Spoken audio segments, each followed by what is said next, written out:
Përsa i përket aktualitetit kulturor që gjendet sot në Shqipëri, duhet thënë se muzika jonë sot ka pasur ndryshime, edhe mënyra se si publiku vetë percepton muzikën është komplet e ndryshme. Duhet thënë që muzika sot ka dalë paksa nga shtrati i saj, dhe këtë mund ta themi sidomos për muzikën popullore, e cila është dizekuilibruar shumë vitet e fundit. Kemi humbur shumë nga origjinaliteti,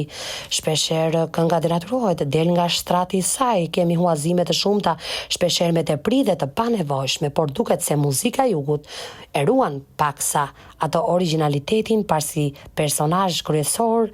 i muzikës polifonike vjen të jetë këngëtar i cili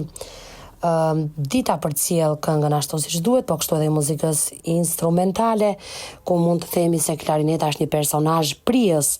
i shumë këngëve popullore, i vallave popullore në zonën e jugut. Pra, edhe defi ruhet pavarësisht se në një mënyrë tjetër, në një mënyrë paksa më të sofistikuar në studio, megjithatë teknologjia muzikës së jugut nuk i ka shbërë dot asnjë element, pasi është një muzikë që ruhet në krahasim me muzikën e Shqipërisë së Mesme, e cila është denaturuar së tepërmi me këta huazimet që thash dhe zbukurimet e tepruara, të cilat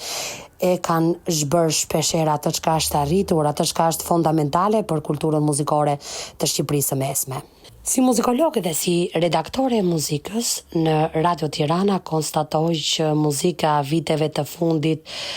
duhet thënë është tepër e vështirë për të ruajtur. Kjo pasi mungojnë ekspeditat në terren, mungojnë arkivistët e pasionuar dhe të përkushtuar mbi të gjitha specialistët të cilët do të dinin të ndanin në një rend shkencor këto visare folklorike. Por ajo çka është më e rëndësishme është se ka mbaruar kërkimtaria e gjerë sa i takon gjurmimeve dhe kërkimeve në terren. Dikur bëheshin kërkime në terren, në mjedise edhe jo të favorshme, në mjedise të thepisura malore, megjithatë të gjithë ata të cilët mblidhnin muzikën folklorike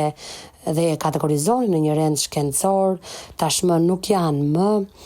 shpeshherë mungojnë ekspeditat dhe kërkimet në terren. Çka do ta bënin një studiues që gjithmonë të kishte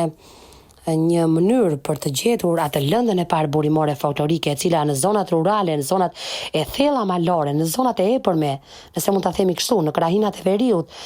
pikërisht atje gjendet, dhe pikërisht kjo lëndë e parë burimore folklorike mund të shërbente si inspirim edhe për krijimin e veprave të mëdha serioze, ashtu sikurse ka qenë dikur kur shpreha e kombëtarizmit ishte e qartë në veprat e mëdha të muzikës klasike. Dhe prandaj këto vepra merrnin atë popularitet të gjerë dhe merrnin atë frym